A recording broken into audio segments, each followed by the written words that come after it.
मेरे सभी प्यारे विद्यार्थियों को मेरा प्यार भरा नमस्कार। विद्यार्थियों, आज की क्लास में हम लोग बात करने वाले हैं विश्व इतिहास के अंतर्गत एक टॉपिक है शीत युद्ध। बड़ा पॉपुलर टॉपिक है, आप लोग तो जानते हैं। शीत युद्ध के बारे में आज हम लोग बात करेंगे। तो शीत युद्ध क्या है? आप जानते हैं 20वीं शताब्दी में दो युद्ध लड़े गए। 1914 से 18 फर्स्ट वर्ल्ड वार, 1939 से 45 सेकेंड वर्ल्ड वार। 1945 में जो लड़ाई खत्म हुई, जापान के नागासाकी हिरोशिमा पे बम गिरा दिया गया 1945 में 6 अगस्त 9 अगस्त। ये आप कहानी जानते हैं, लिटिल बॉय फैट मैन। दो बम गिराए गए थे, परमाणु बम। उसी समय अमेरिका परमाणु बम का इजाद किया था और प्रयोग कर दिया जापान पर। जापान तो तहस नहस हो गया। उसके बाद फिर लड़ाई हुई नहीं, क्योंकि रूस भी जो था वो 2-4 साल बाद परमाणु संपन्न हो गया, परमाणु शक्ति विकसित कर लिया, परमाणु बम का निर्माण कर लिया था। तो बात यह है कि जब एक बहुत पावरफुल होता है और एक कमजोर होता है तो लड़ाई हो जाती है। दो पावरफुल जब होते हैं तो लड़ाई समझते हैं कि दोनों के लिए नुकसानदायक होगा, घातक होगा, इसलिए लड़ाई नहीं होती है। इधर से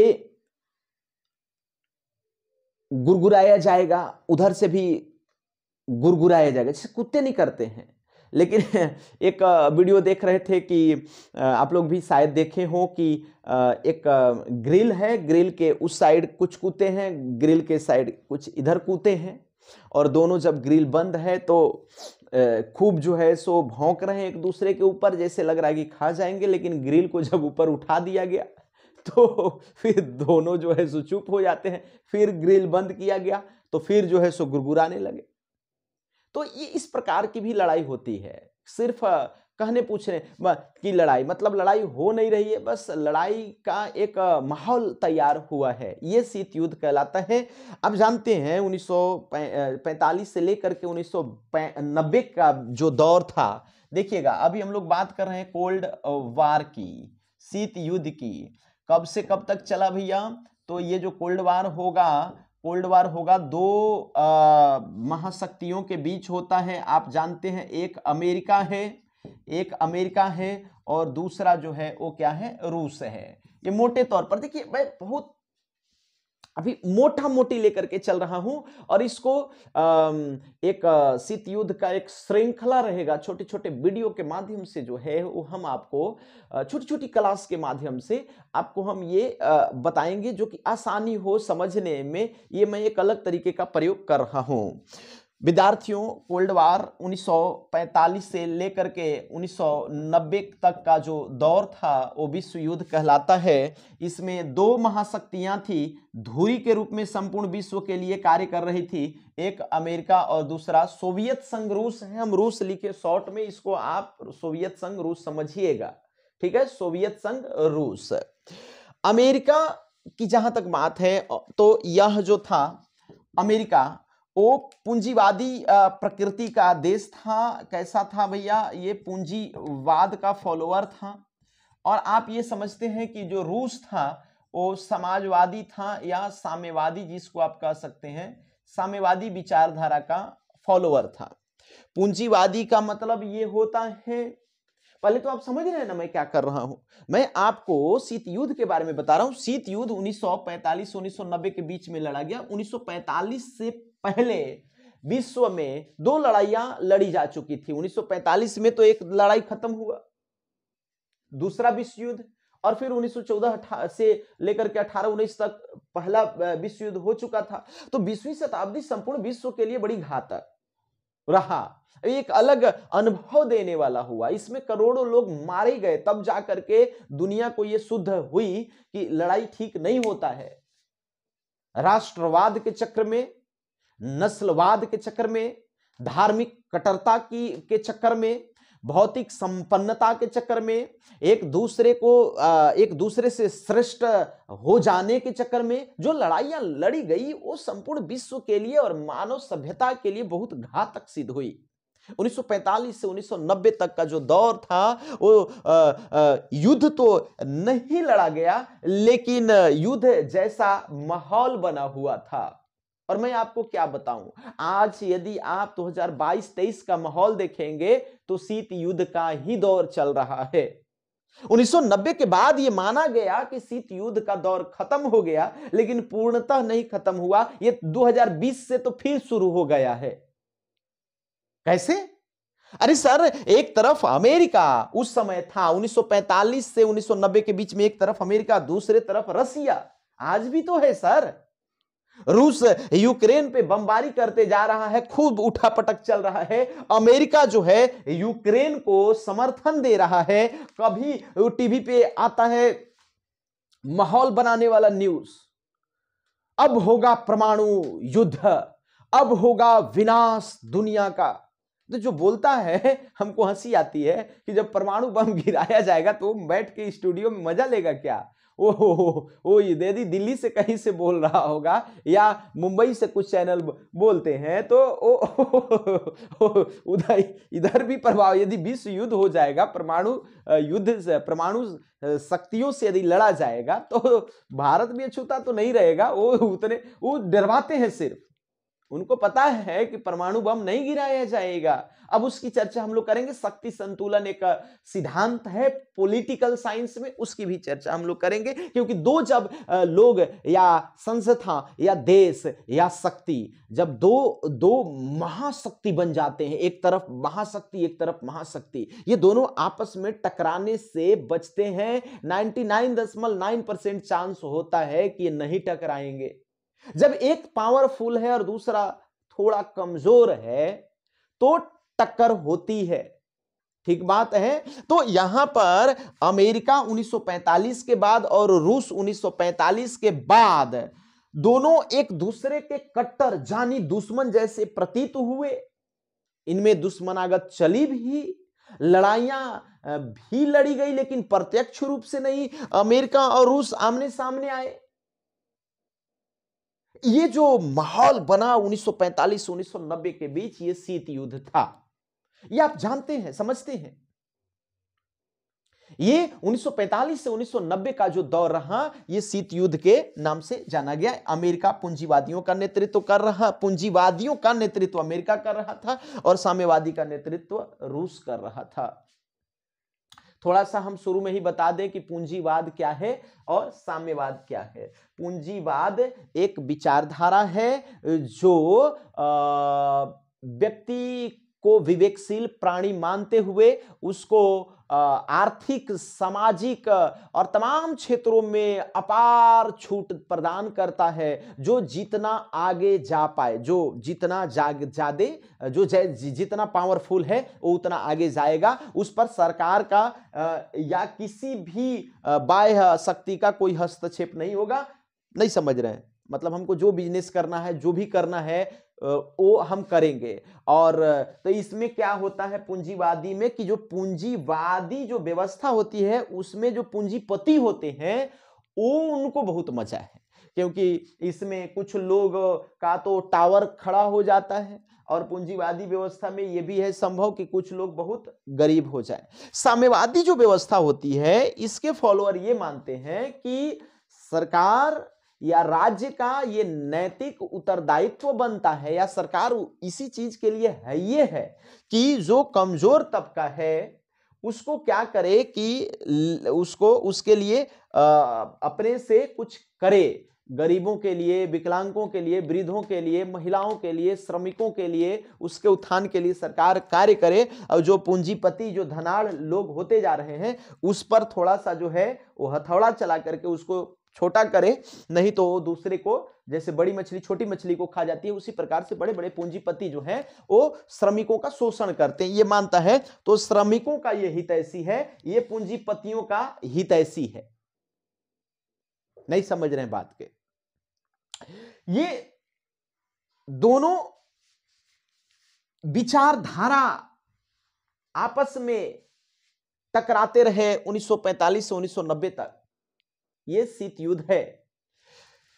जब अब थोड़ी सी ये कहानी आप समझ लीजिए कि, और आप ये जानते भी हैं कि अमेरिका और रूस ये दोनों एक साथ मिल करके वर्ल्ड वार लड़े थे। आप विशेष करके यदि फर्स्ट वर्ल्ड वार की बात करिएगा तब भी ये दोनों एक साथ प्रारंभ में थे ही थे। थोड़ा बहुत यदि याद आ रहा हो तो 1914 से 1918 में जो क्रांति हुई, जो लड़ाई लड़ा गया 1914 से लेकर के 18, first world war, first world war, इसमें आप देखिएगा कि जो अमेरिका था और जो रूस था वो दोनों साथ में थे। जर्मनी, ऑस्ट्रिया हंगरी आदि के विरुद्ध। तो जो ये अमेरिका और जो रूस थे वो साथ में लड़े, लेकिन आप गौर करिएगा कि रूस में 1917 में क्या हो गई थी कि बोल्शेविक क्रांति हो गई थी, आपको ये पता है, ठीक है। तो 1917 में जो रूस में जो क्रांति हुई, साम्यवाद वहां पर विचारधारा का जबरदस्त प्रभाव हुआ। वो जो मार्क्स था उसके विचारधारा पर वहां पर क्रांति हो गई और रूस के लोग कहे कि हमको नहीं लड़ना है ये कोई लड़ाई, वर्ल्ड वार फल्ड वार, दुनिया के जो श्रमिक हैं वो सब एके होते हैं, तो अमेरिका के भी जो श्रमिक हैं वो अपने ही हमारे भाई बंधु हैं, हमको नहीं लड़ना है। समझ गए बात के। और इसका कहना था कि न सिर्फ अमेरिका के भाई बंधु बल्कि जर्मनी के, बल्कि ऑस्ट्रिया हंगरी के, बल्कि अन्य देश के, इटली के, सब जो हैं वो हमारे ही भाई बंधु हैं, श्रमिक लोग। कौन मानता था? रूस के बहुसंख्यक जनता मानने लगी, लोग मानने लगे, वहां की सरकार जो है सो मानने लगी। तो जो 1917 में जो बोल्शेविक क्रांति हुआ, देखिए कहानी आप समझिएगा कि शीत युद्ध कैसे प्रारंभ हो रहा है और शीत युद्ध का जड़ कहां से है। शीत युद्ध का जड़ 1917 के बोल्शेविक क्रांति में ढूंढा जा सकता है, क्योंकि 1914 से 1918 में अमेरिका और रूस शुरुआत में एक होकर के लड़ रहे थे, लेकिन 1917 में रूस धोखा दे दिया अमेरिका को, इंग्लैंड को, फ्रांस को, ये पूंजीवादी देश को, और रूस एक अलग रास्ते पे चलने लगा 1917 के बाद से, चलता ही चला गया। और रूस का कहना था कि हम संपूर्ण विश्व में साम्यवाद का प्रसार करेंगे। 1917 के बाद की घटना है, ध्यान रखिएगा।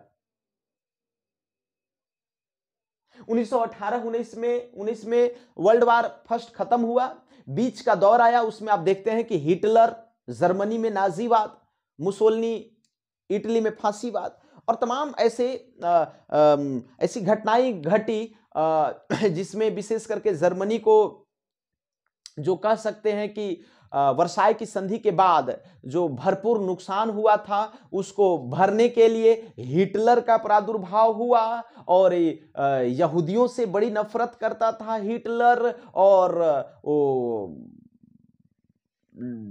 लाखों लाख जो है यहूदियों को कटवा दिया, मार दिया, गैस चेंबर बनाया हुआ था। ये सब आप समझते हैं, ये सारी घटनाएं घटी।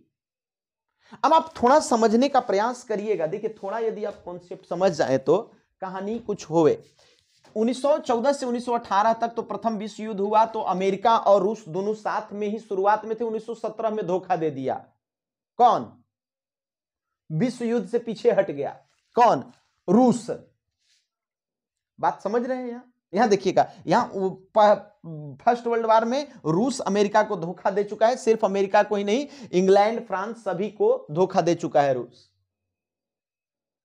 क्योंकि इस 1917 के बाद यहां साम्यवाद का पांव जो है वो पसर गया रूस में।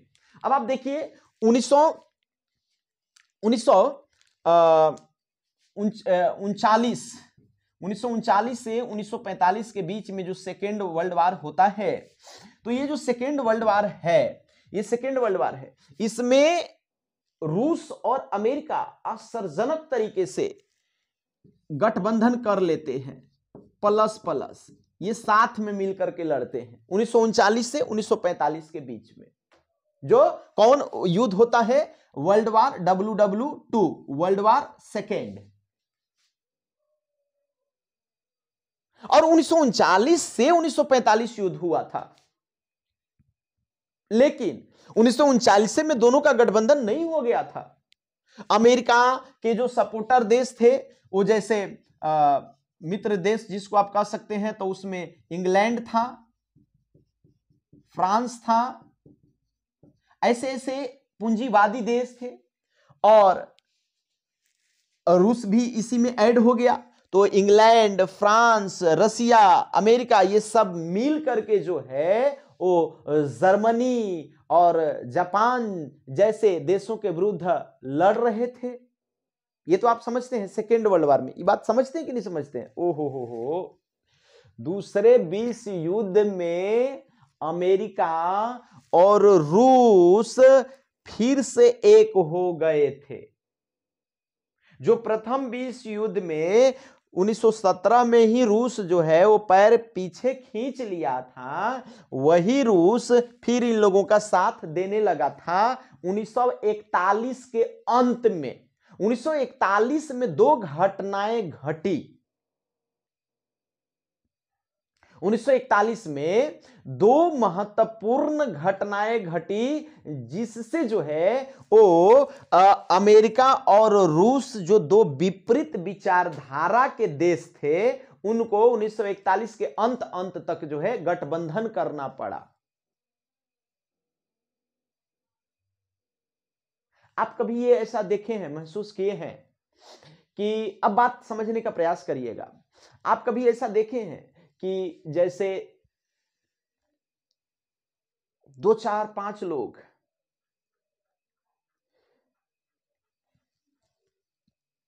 आपस में मित्रता कर लिए हैं, इसलिए कि उनको किसी दूसरे की बुराई करनी है या उसको मजा चखाना है। ऐसे लोग जिनमें दोस्ती नहीं हो सकती थी, लेकिन वो दोस्ती कर लिए, और जैसे ही उसके दुश्मन का पतन हो जाता है, वैसे ही ये आपस में भी भिड़ना शुरू कर देते हैं। WWE आप देखे होंगे लड़ाई, उसमें कोई बड़ा पहलवान है खाली जैसा, तो उसको मारने के लिए 4-5 लोग इकट्ठा हुए हैं, और जैसे ही खली को पटक देते हैं तो वो चारों पांचों भी आपस में हिसाब पूरा करना शुरू कर देते हैं। कुछ ऐसे ही हुआ। हिटलर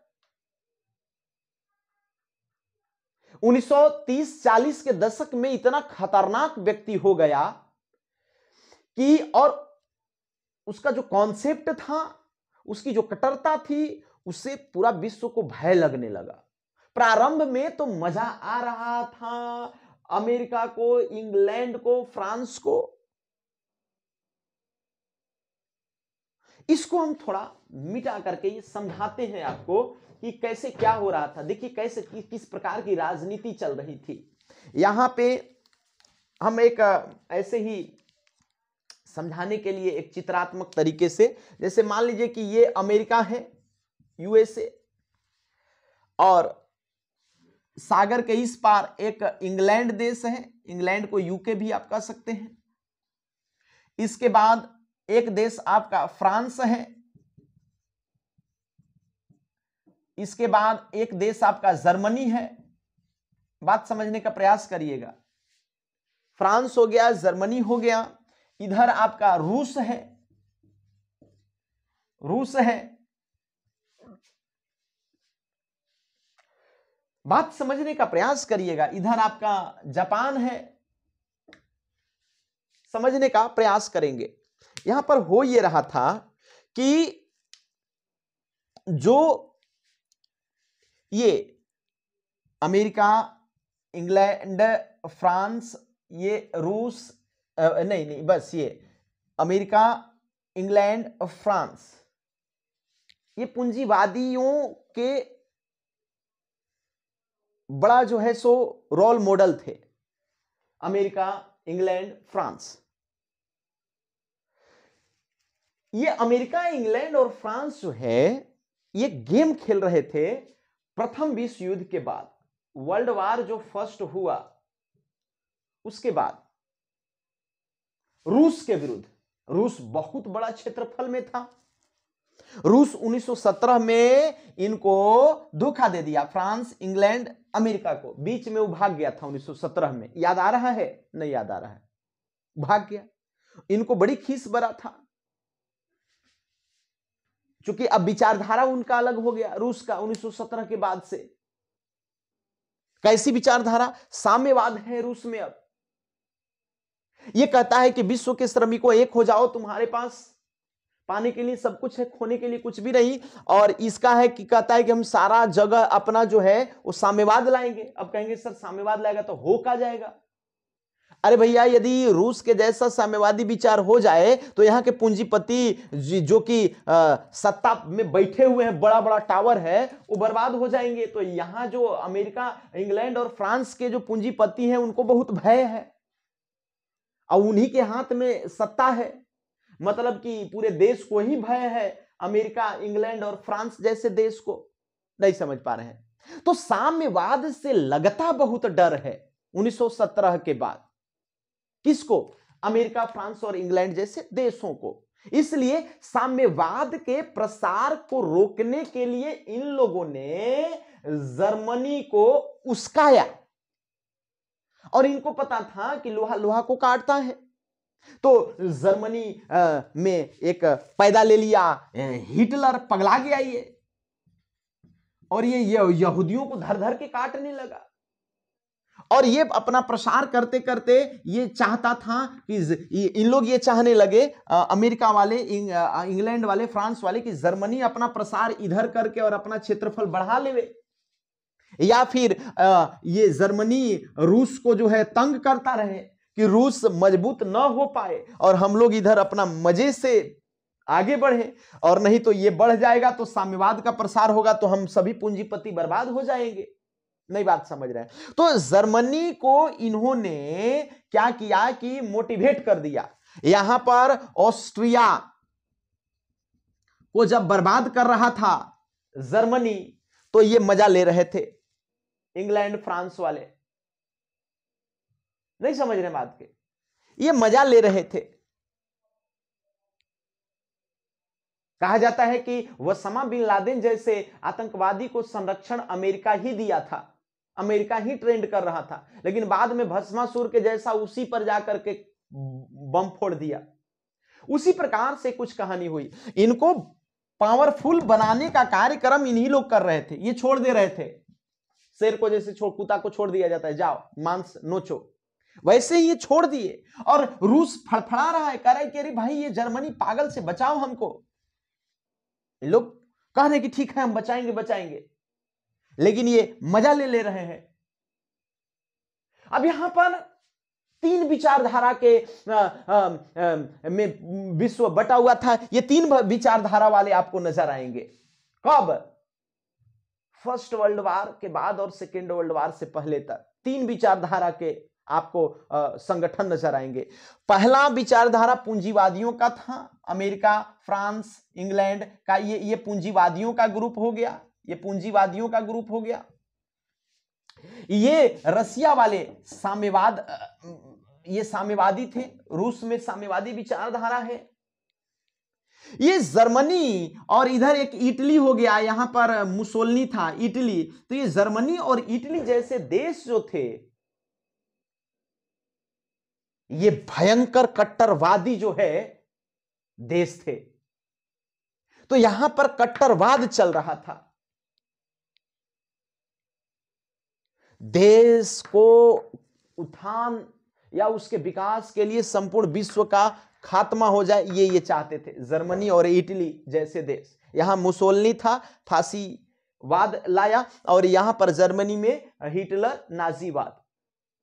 तो इस प्रकार की अब यहां पर ये पूंजीवादी साम्यवादियों से पूर्व पा नहीं रहे थे, तो इसलिए पूंजीवादियों ने दिमाग लगाया, इस बीच में जो जर्मनी और जो इटली था उसको पिंच कर दिया, सोचा कि इसको रोक करके रखेगा।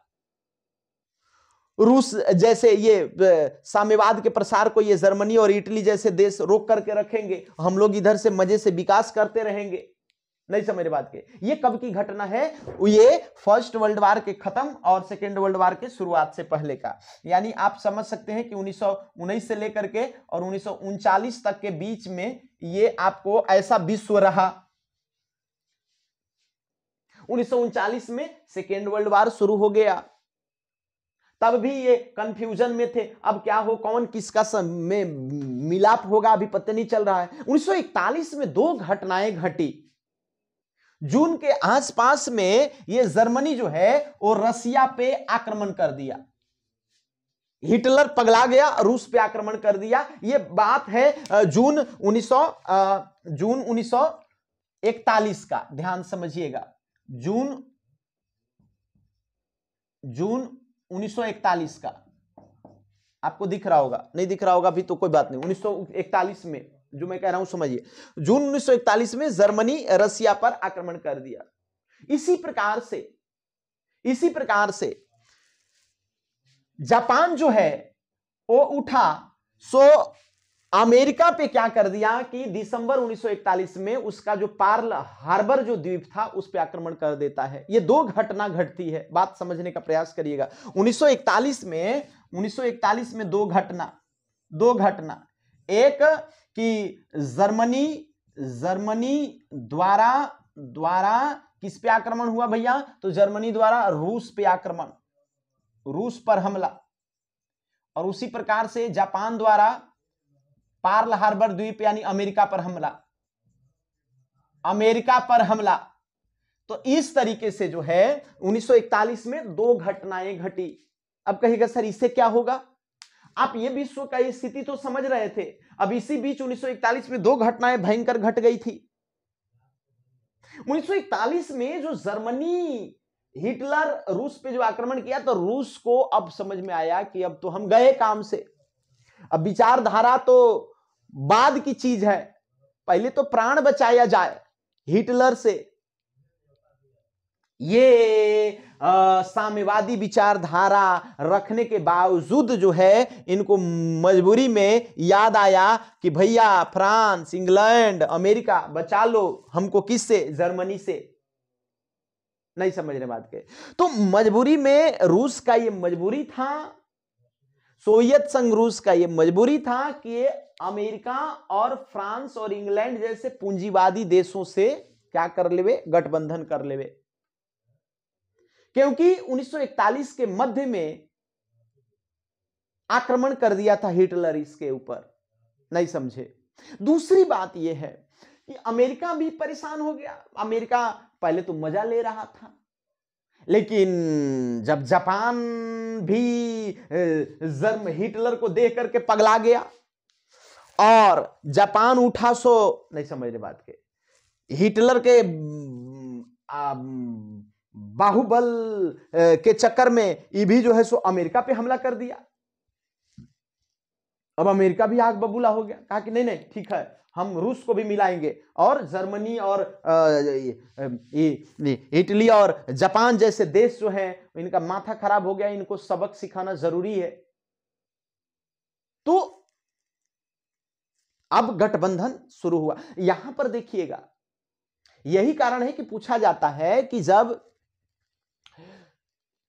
अलग अलग विचारधारा के देश थे अमेरिका और रसिया, तो दोनों का गठबंधन सेकेंड वर्ल्ड वार में कैसे हुआ था? यही दो घटना की वजह से।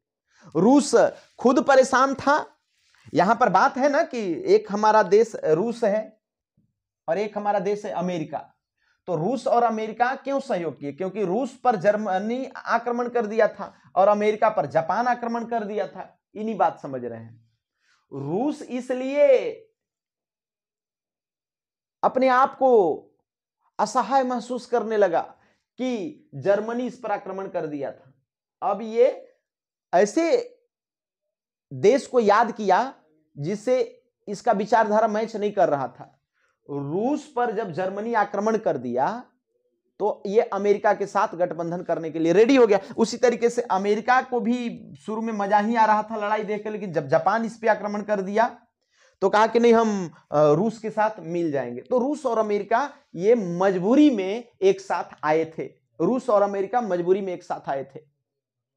नहीं समझ रहे बात के। 1941 के अंत तक विश्व में ऐसी घटना घटी, मैं फिर से कह रहा हूं, जर्मनी के द्वारा रूस पे हमला किया जाना, तो रूस पगला करके बखुला गया। अब क्या करे, जर्मनी तो खाइए जाएगा हमको। तो इसलिए ये अमेरिका से हाथ मिलाने पर रेडी हो गया। उसी प्रकार से अमेरिका को भी परेशानी हुई कि जापान जो है इस पर हमला कर दिया, तो ये भी कहा कि ठीक है, हम दोस्ती का हाथ बढ़ाओ। हम लोग अमेरिका, हम भले पूंजीवादी हैं और रूस तुम भले साम्यवादी हो, लेकिन हम लोग मिल करके और ई कट्टरवादियों का सफाया करेंगे। यानी पूंजीवादी और जो साम्यवादी हैं वो मिल करके कट्टरवादी, यानी जो जर्मनी है और जो इटली है, जो जापान है, वैसे देशों को सबक सिखाने का प्रयास किए। ये सेकेंड वर्ल्ड वार में। सेकेंड वर्ल्ड वार में अब घटना देखिएगा, अब एक साथ तो लड़ रहे थे तो दोनों विपरीत विचारधारा के। अब फर्स्ट वर्ल्ड वार में रूस धोखा दे चुका था, संशय की स्थिति तो थी ही कि ये जर्मनी के डर से अमेरिका को ऐसा लगता था कि रूस जो है जर्मनी के डरे से हमरा से हाथ मिलाया है, हम इसके लॉन्ग टाइम के लिए तो दोस्त बन पाएंगे नहीं, बहुत विश्वासी दोस्त तो है नहीं रूस। क्योंकि फर्स्ट वर्ल्ड वार में 1917 में ये जब साम्यवादी क्रांति हुई थी तो रूस धोखा दे चुका था एक बार, अब बहुत नुकसान हुआ था अमेरिका और इंग्लैंड और फ्रांस जैसे देशों को, ये रूस के धोखाधड़ी की वजह से। अभी इन लोग संशय में थे ही, अमेरिका वाले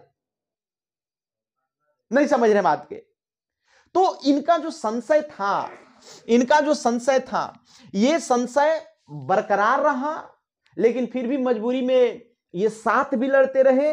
लेकिन जैसे ही ये जर्मनी, इटली और जापान का खात्मा हो गया, ये बर्बाद हो गया, वैसे फिर से ये दुश्मनी, इनका दोस्ती जो है दुश्मनी में बदल गया, रूस और अमेरिका का। अपनी अपनी श्रेष्ठता के लिए नहीं समझ पा रहे हैं बात के। इसके अब हम बाकी आपको इसको डिटेल में एक एक इसका कारणों पर चर्चा करेंगे कि क्या क्या कारण था। अभी हम आपको बता दें कि कौन कौन से विद्वान जो है वो इसको कैसे परिभाषित किए हैं, ये आपको जानना जरूरी है। ये तो मोटा मोटी आप समझ लिए शीत युद्ध का जो माहौल था वो कैसे हुआ, तो ये तो मोटा मोटी आपने समझा है, हुआ है। अब हम लोग थोड़ा फैक्चुअल बातें भी करेंगे। फैक्चुअल बात में देखिए ये है कि शीत युद्ध को बहुत से विद्वानों ने अपने अपने तरीके से डिफाइन किया है, उसको जानना जरूरी है। सवाल वहां से आ भी सकता है, नहीं भी आएगा, लेकिन उससे शीत युद्ध के बारे में जो विद्वान जो कुछ कहे हैं उनसे शीत युद्ध के बारे में एक कहीं ना कहीं आपको कॉन्सेप्ट डेवलप होगा। सबसे पहला जो नाम आता है वो वाल्टर लिपमैन का आता है। वाल्टर लिपमैन कहते हैं कि शीत युद्ध वास्तविक युद्ध न होकर के युद्ध जैसी स्थिति थी। नहीं समझ बात के, युद्ध जैसी क्या थी? स्थिति थी, जो सिर्फ जो है वो कूटनीतिक युद्ध हम उसको कह सकते हैं। तो वाल्टर लिपमैन कहते हैं कि ये कोई वास्तविक युद्ध नहीं था, युद्ध जैसी स्थिति थी। ध्यान समझिएगा, कुछ कुछ विद्वानों का नाम जो है, एक व्यक्ति है वाल्टर लिपमैन। ये वाल्टर लिपमैन कहते हैं कि ये वास्तविक युद्ध न होकर के युद्ध जैसी स्थिति थी। कहता है कि वास्तविक युद्ध नहीं बल्कि शीत युद्ध जो था, ठीक है, यानी कोल्ड वार जो था, वो कोल्ड वार बराबर क्या था? तो ये युद्ध जैसी स्थिति, युद्ध जैसी स्थिति। तो ये जो है कौन कहां है? कि युद्ध जैसी ये विश्व युद्ध कोई वास्तविक युद्ध ना होकर के युद्ध जैसी स्थिति का नाम है, तो ये वाल्टर लिपमैन कहे हैं। क्या कहे हैं? वाल्टर लिपमैन कहे हैं युद्ध जैसी स्थिति है। इसको कूटनीतिक युद्ध भी कहा जाता है, कूटनीतिक युद्ध। तो कूटनीतिक युद्ध कौन कहा है? तो कूटनीतिक युद्ध जो है, कूटनीतिक युद्ध जो है वो कौन कहा है? Walter Lipman. दो चीज आप इसमें ध्यान रखिएगा, एक तो कि युद्ध जैसी स्थिति और दूसरा कूटनीतिक युद्ध। ये वाल्टर लिपमैन का ये कहना है। फ्लेमिंग है ये कह रहे हैं कि यह जो है वो शीत युद्ध एक प्रकार का ऐसा युद्ध है जो युद्ध स्थल में नहीं लड़ा जाता है बल्कि मस्तिष्क में लड़ा जाता है। तो एक प्रकार से हम फ्लेमिंग की बात कर लेते हैं। फ्लेमिंग, फ्लेमिंग क्या कहते हैं? तो फ्लेमिंग कहते हैं कि यह जो है युद्ध वास्तविक युद्ध स्थल में ना होकर के वास्तविक युद्ध स्थल में न होकर मस्तिष्क में लड़ा जाता है, मस्तिष्क में लड़ा जाता है। मतलब ये मस्तिष्क में लड़ाई चलने वाला है। ये ऐसी लड़ाई है जो सिर्फ मस्तिष्क में हो रही होती है। फ्लेमिंग कहता है कि यह जो है वास्तविक युद्ध ना होकर के सिर्फ मस्तिष्क में लड़ी जाने वाली लड़ाई है। नहीं समझ रहे बात के? इसी प्रकार से फोस्टर डलेस जो है, एक फोस्टर नाम का भी विचारक है। हम थोड़ा आपको याद करवाने का भी प्रयास करेंगे, आप बकाइएगा मत। एक फोस्टर थे। फोस्टर कह रहे हैं कि ये युद्ध जो है एक प्रकार की, ये विदेश मंत्री थे यूएसए का, यूएसए के विदेश मंत्री थे।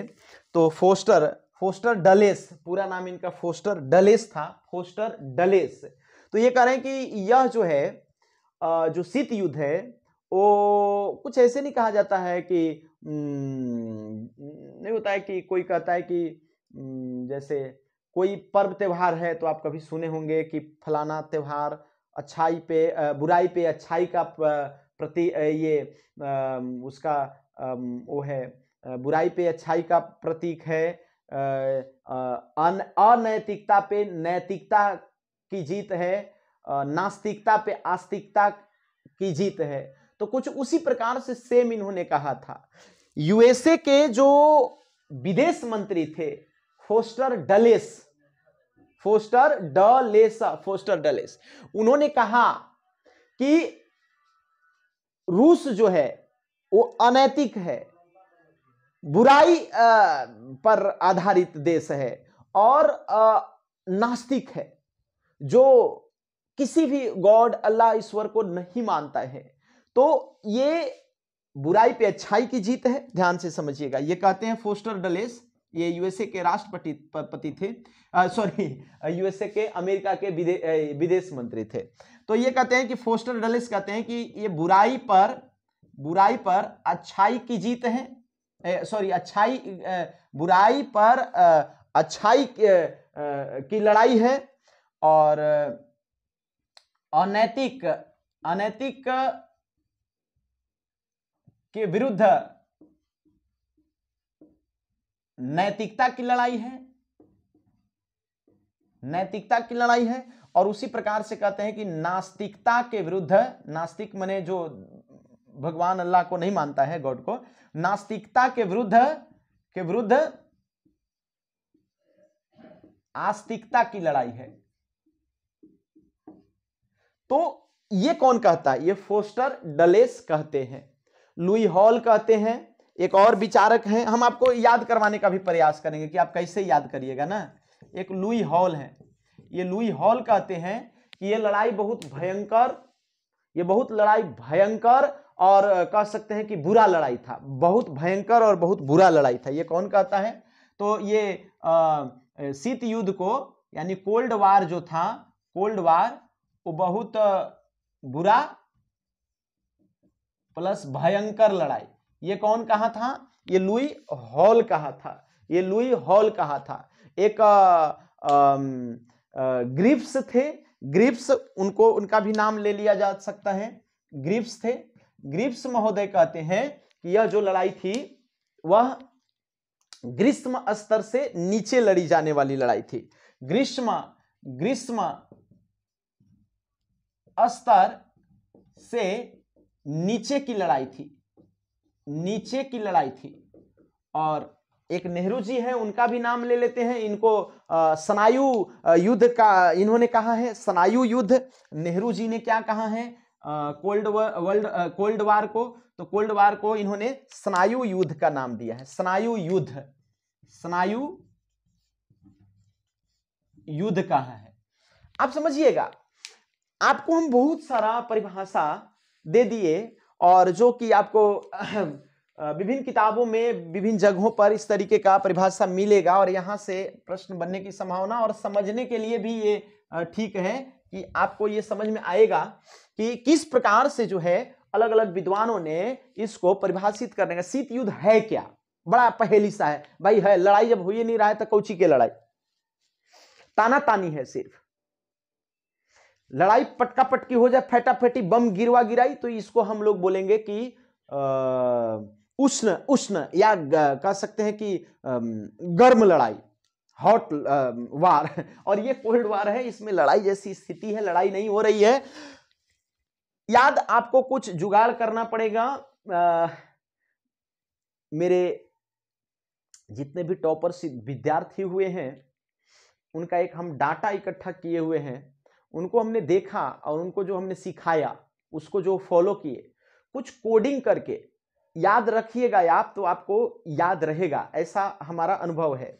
आप कोडिंग ऐसे बनाइएगा, जैसे मान लीजिए कि आपको याद नहीं आ रहा ये कि कौन कहाँ था, इसमें से क्या कहाँ था, तो अब ऐसे आप याद यदि रटने का प्रयास करिएगा तो बहुत आसान नहीं है, भूला जाएगा। तो कुछ ना कुछ दिमाग लगा करके इसको जोड़ जाड़ करके याद रख सकते हैं। मैं थोड़ा थोड़ा हिंट्स दे दे रहा हूं, आप अपने से भी बना करके इसको याद रख सकते हैं। जैसे एग्जाम्पल के तौर पर समझ गए, एक लिप मैन है, तो लिप माने ओठ। तो एक व्यक्ति है जो कहता है युद्ध जैसी स्थिति, युद्ध जैसी स्थिति। आप लड़ते नहीं हैं, कुछ बोल नहीं रहे हैं होठ से, लेकिन आप क्या कर रहे हैं कि आपके होठ से ये पता चलता है, आप दांत मुंह ऐसा बनाते हैं, आप ज्यादातर तो होठे का होता है, न गाल का, न ललाट का, न नाक का, न आंख का, ज्यादातर जो है वो आप होठे बनाते हैं कि किस प्रकार से आप कुछ बोल नहीं रहे हैं। तो ये कह रहा है कि देखिए युद्ध जैसी स्थिति, तो जब लिप मतलब जब युद्ध जैसा जब माहौल होता है तो दो लोग जो होते हैं वो खूब मुंह बनाते रहते हैं, लिप होठ बनाते रहते हैं। तो इससे आप याद रख सकते हैं कि लिप मैन जो है ये कहता है कि युद्ध जैसी स्थिति है या कूटनीतिक युद्ध है। तो युद्ध जैसी स्थिति इसमें कौन कहेगा, तो लिप मैन। युद्ध जैसी स्थिति जब में होता है तो आदमी का लिप जो है उससे आप देख करके होठ से पता लगा सकते हैं कि कैसा कैसा मुंह बना रहा है वो, तो इससे आप याद रख सकते हैं। एक ये बात है कि एक फ्लेमिंग है नाम, फ्लेमिंग में आप इसको ऐसे समझ लीजिए कि मान लीजिए फ्लेमिंग माने फ्लाई करे वाला, उड़े वाला। आप फ्लेमिंग को फ्लाइंग समझ लीजिए, अरे फ्लाइंग माने उड़ना, समझ रहे हैं ना बात के, फ्लाइंग। तो फ्लाइंग का मतलब अब ऐसे याद करिए कि वास्तविक युद्ध स्थल में ना होकर के मस्तिष्क में, जब आप ओरिजिनल कुछ नहीं करते हैं, सिर्फ आपका दिमाग में कुछ चीजें सिर्फ चल रही होती हैं, मतलब कि हवा में आप उड़ रहे हैं, इसका मतलब है नहीं मत के, अरे भाई मस्तिष्क में कुछ होना। आप सोच रहे हैं कि हम ऐसे करेंगे, ये करेंगे, हम नौकरी कर लेंगे, नौकरी हो जाएगी, इसके बाद फिर हम ये कर लेंगे, वो कर लेंगे, घर बना लेंगे, ताजमहल खरीद लेंगे, नहीं बात के। तो कहने का मतलब कि आप उड़ रहे हैं, इसका मतलब कि आपका मन जो है वो चंचल है, मन आपका बस उड़ रहा है, नहीं समझ बात के। तो जब मस्तिष्क की बात आ रही है कि मस्तिष्क में कुछ हो रहा है, मतलब कि आपका दिमाग उड़ रहा है, फ्लाई कर रहा है, नहीं समझ, मस्तिष्क में कुछ हो रहा है मतलब कि आपका दिमाग उड़ रहा है। यदि होठों पे हो रहा है तो इसका मतलब कि सिर्फ युद्ध जैसी क्या हो गई है, स्थिति बनी हुई है, युद्ध जैसी स्थिति बनी। एक है फोस्टर डलेस, ये अमेरिका का विदेश मंत्री थे, फोस्टर डलेस। ये कोल्ड वार को कहते हैं कि यह बुराई पे अच्छाई और नैतिकता पे नैतिकता और नास्तिकता पे आस्तिकता की युद्ध है, की लड़ाई है। बहुत सिंपल, जब आप फोस्टर को आप पोस्टर समझ लीजिए, पोस्टर आप मान लीजिए कि कुछ आप जैसे कुछ ट्यूशन ही पढ़ाते हैं, कुछ आप दुकान खोले हुए हैं उसका पोस्टर देखते हैं ना, पोस्टर लोग चिपकाते हैं। तो ये जो पोस्टर जो होता है उसमें कुछ ना कुछ विज्ञापन के तौर पर क्या बड़ा धमाका 999 रुपए में, नहीं समझ रहे बात के। तो इस तरीके का बुराई पे अच्छाई का जीत, अनैतिकता पे नैतिकता का जीत, नहीं समझ रहे बात के। तो वो लगता है ऐसे, तो वही चीज है। आप देखिए ना, जैसे बुराई पे अच्छाई का जीत, अनैतिकता नैतिकता का जीत, नास्तिकता के विरुद्ध आस्तिकता का जीत, कुछ इस तरीके नहीं लग रहा है कि पोस्टर में छपवाने लायक चीज है, नहीं समझ बात क्या। तो ये पोस्टर से समझिए, पोस्टर माने पोस्टर मान लीजिए, अब पोस्टरे में ये सब ऐसा छपवाया जा सकता है, बुराई पे अच्छाई का जीत, अनैतिकता पे नैतिकता का जीत, नास्तिकता के विरुद्ध आस्तिकता का जीत, नहीं समझ बात क्या, इस तरीके की बात। उसी प्रकार से आप लुई हॉल का याद रख सकते हैं। ये कहता है कि कोल्ड वार जो था वो बहुत भयंकर और बहुत बुरा था। लुई हॉल कहता है कि बहुत भयंकर और बहुत बुरा था, ये कहता है। तो हॉल का मतलब, हॉल जैसे घर में बैठते हैं, तो घर में हॉल है तो बहुत बुरा कंडीशन में है, मतलब कि बहुत गंदा हुआ है, बहुत भयंकर दिख रहा है। तो कुछ इस तरीके से आप कोड करके याद रख सकते हैं कि बुरा होगा तो हॉले हो सकता है, और बड़ा भयंकर आपको जो है सो दिख रहा है, तो कुछ ऐसे करके याद रख सकते हैं। ये ग्रिप्स है, तो ग्रिप्स कहता है कि ग्रीष्म स्तर से नीचे लड़ा गया ये लड़ाई है, मतलब ग्रीष्म बहुत ऊपर लेवल का हो गया, फेटाफेटी होने लगा तो ये हॉट हो गया, और ग्रीष्म से थोड़ा नीचे माने आपको लड़ाई लड़ा जा रहा है तो इसको कोल्ड वार कहेंगे। अब ये कोल्ड वार माने तनातनी थोड़ा और यदि फेटाफेटी में चेंज हो जाए तो इसको हम लोग हॉट वार कहेंगे। और कोल्ड वार का मतलब है कि ग्रीष्म से नीचे स्तर का है, तो ग्रीष्म से नीचे ग्रिप्स कहेगा, ग्रीष्म से नीचे ग्रिप्स कहेगा। नाम देखिए, ये आप ऐसे देखिए, ये ग्रिप्स है और ये ग्रीष्म है, तो दोनों में आप ऐसे ही आप समझ लीजिए कि ग्रिप्स ही कहेगा कि ग्रीष्म स्तर से नीचे लड़ा गया है। हम आपसे पूछें कि ग्रीष्म स्तर से नीचे लड़ा गया जो युद्ध है वह है शीत युद्ध, ये किसने कहा होगा? तो ग्रीष्म से नीचे ग्रिप्स कहा था, ग्रीष्म से नीचे ग्रिप्स कहा था। अरे ये ग्री है, आधा वह है, उस है, अब ग्रीष्म जैसा ही तो ग्रीव्स है, नहीं समझ रहे बात के। कुछ तो दिमाग लगाइए, कुछ तो जोड़ जाड़ करिए। अब नेहरू है, ये सनायु युद्ध इसको कहे हैं, तो इसको भी ध्यान रखिएगा। नेहरू सनायु एक जैसन आ रहा है, तो आप याद रखें नेहरू सनायु, नेहरू सनायु, नेहरू सनायु। तो इस तरीके से आपको, तो ये आप सभी को कम से कम परिभाषिक रूप में आप याद रख सकते हैं। ये बात आप समझ रहे हैं, ये आप देख लीजिए, इसका स्क्रीनशॉट ले सकते हैं। ये जो कोल्ड वार है उसका ये अलग अलग विद्वानों के द्वारा परिभाषा है, थोड़ा दिमाग लगाइएगा तो ये याद भी हो जाएगा। लीप मैन वाला कैसे याद होगा? तो लीप मैन वाला होगा कि जब युद्ध जैसा सिर्फ स्थिति होता है, मुंह बनाते रहते हैं खाली होठ, तो युद्ध जैसी स्थिति मतलब लीप मैन। जब आएगा कि युद्ध वास्तविक स्थल में ना होकर के मस्तिष्क में हो रहा है, मतलब खाली माथे में चल रहा है बात, मतलब कि आप हवा में उड़ रहे हैं, तो ये फ्लाइंग की बात होगी, यानी फ्लेमिंग हो जाएगा। इसके बाद की बात फोस्टर की, तब फोस्टर में अच्छाई पे बुराई पे अच्छाई का जीत, अनैतिकता पे नैतिकता की जीत, फलना ढेकना मार, तो ये फोस्टर हो गया। लुई हॉल की बात करिएगा तो लुई हॉल बड़ा भयंकर है, बहुत गंदा है, बुरा है बहुत। तो यदि किसी ने कहा था कि कोल्ड वार बहुत बुरा है और बहुत गंदा है, बहुत भयंकर है, तो ये हॉल ने ग्रीष्म स्तर से नीचे का, नेहरू कहते हैं कि सनायु युद्ध है। तो ये आप आराम से इसको आप याद कर सकते हैं। आपको शुरुआत में आप पढ़ेंगे आपको बहुत खराब लगेगा, लेकिन जब जैसे हम आपको सजा करके और ट्रिक से बता दिए हैं, आपको थोड़ा थोड़ा जोड़ करके, आपको बाद में रिकॉर्डिंग भी देख लीजिएगा, इसको आप करके कर ही लीजिएगा, याद कर लीजिएगा। ये कोल्ड वार का जो है सो परिभाषा हो गया, नहीं समझ गए बात के। कोल्ड वार का ये क्या हो गया सर? परिभाषा हो गया। इसमें थोड़ा सा एक बात और ऐड करते हुए हम अभी इसको खत्म करेंगे।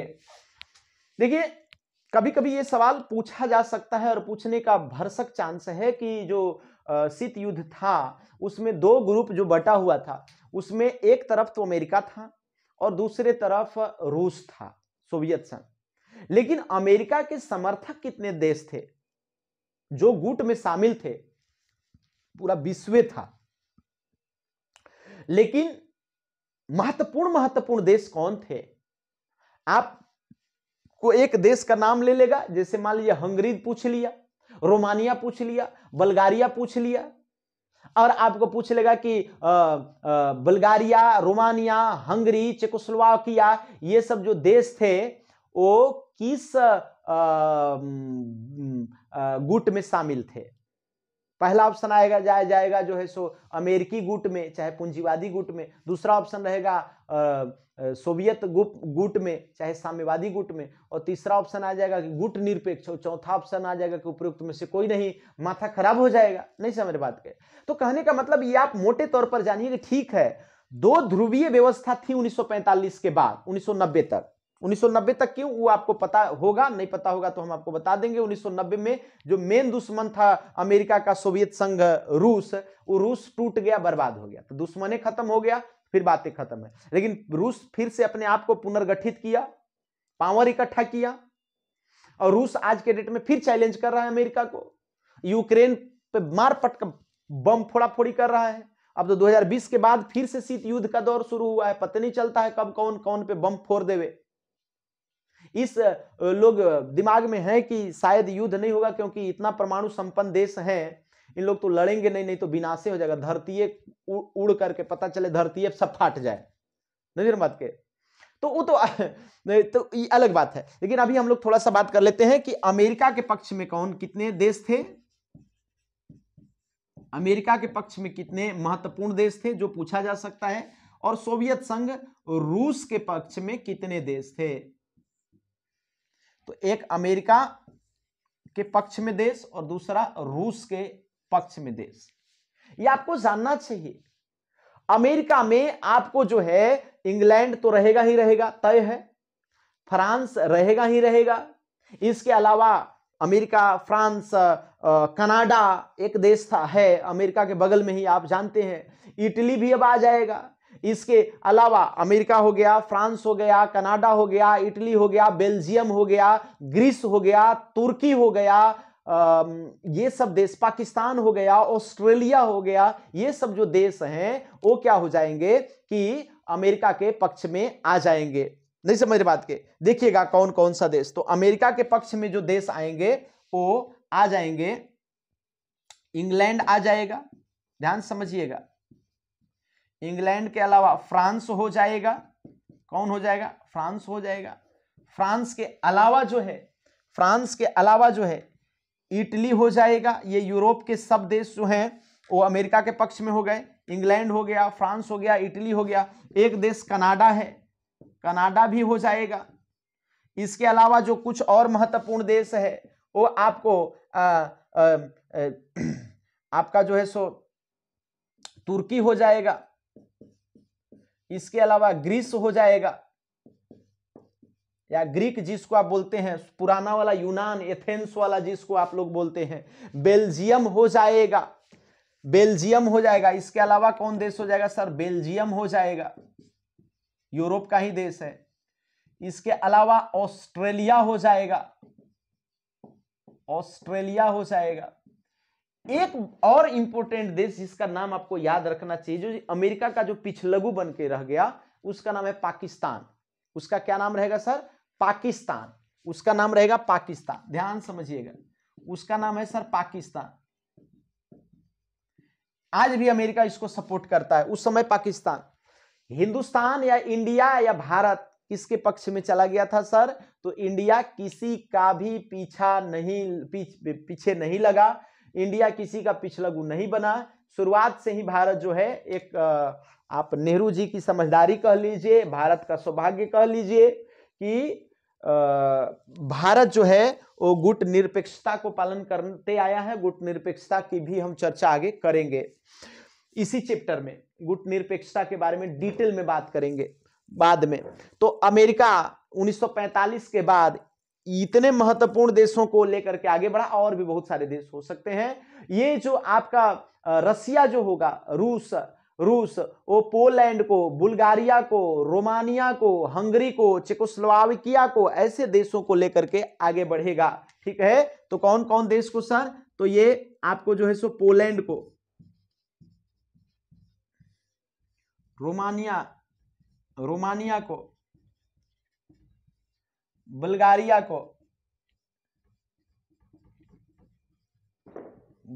को, चेकोस्लोवाकिया को,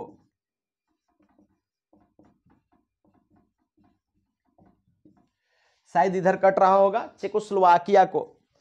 ऐसे ऐसे देश थे, हंगरी को, ऐसे ऐसे देश थे, हंगरी को ये रूस जो है वो आगे लेकर के बढ़ रहा था। आप देखिएगा ये रूस के जो पूर्वी सीमा थे इससे ये टच कर रहा था।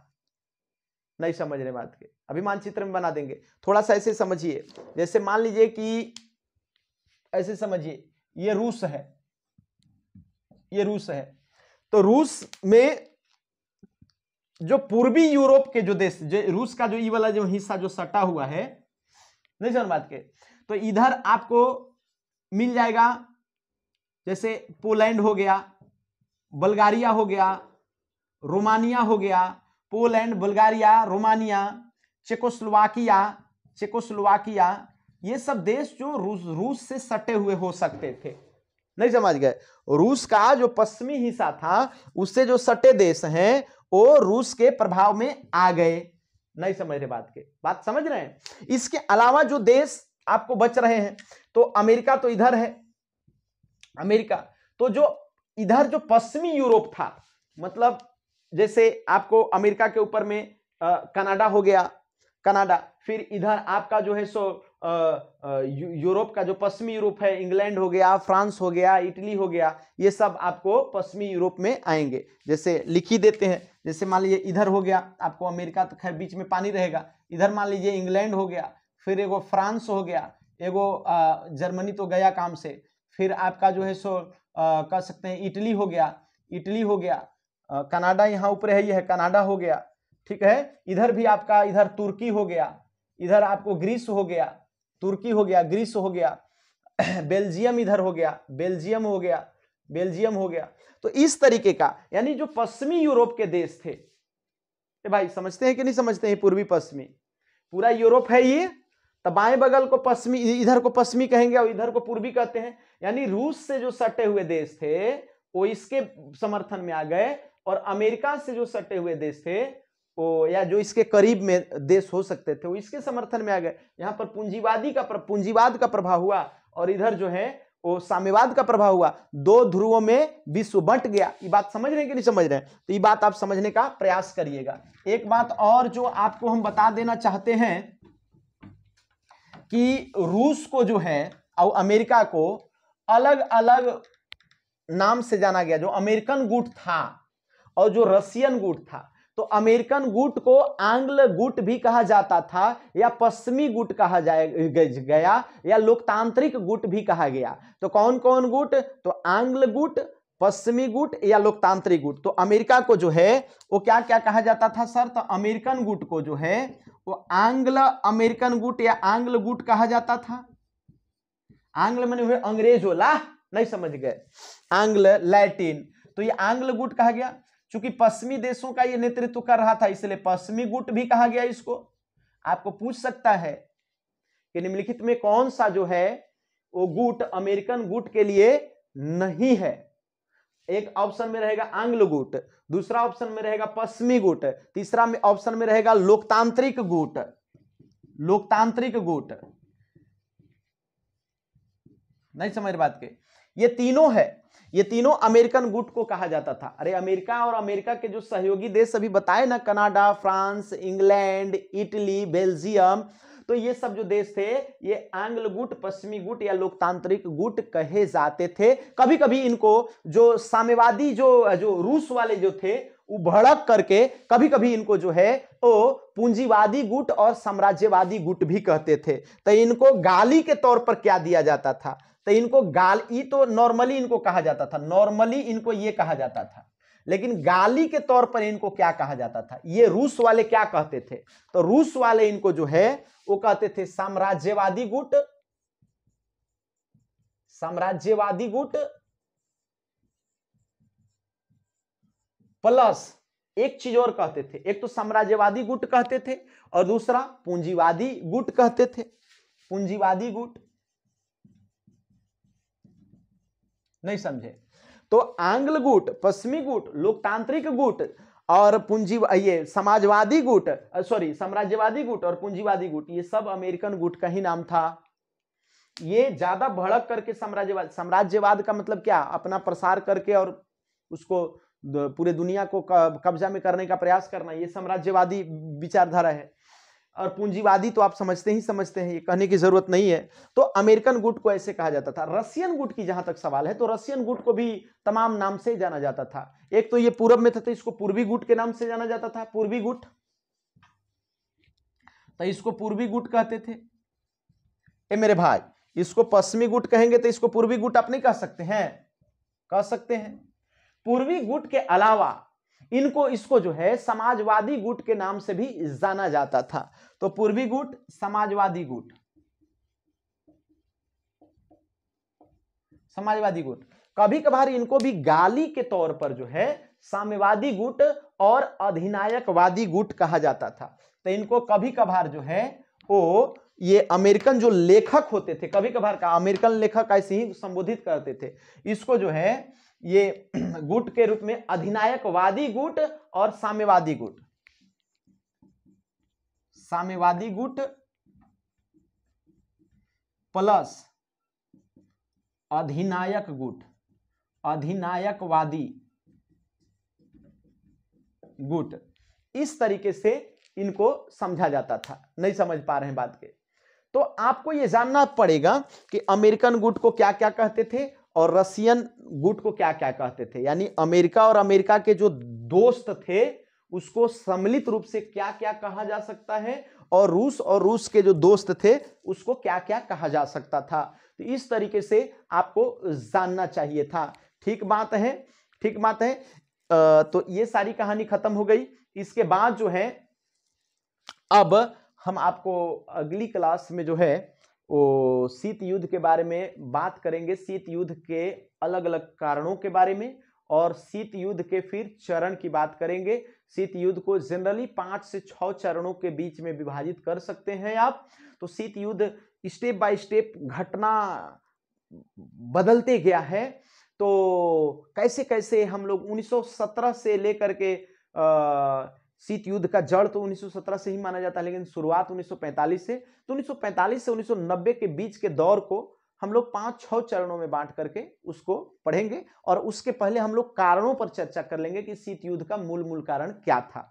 ठीक है, सवाल हम लोगों के जरूर लड़ेंगे, इसी से बनेंगे। हम आपको समझा रहे हैं और आप बताइएगा कि आपको समझ में आ रहा है कि नहीं आ रहा है। किसी प्रकार की कोई दिक्कत होएगी तो भी आप बता सकते हैं। तो आज की क्लास को हम क्या कर रहे हैं, अब यहीं पर समाप्त करना चाहेंगे।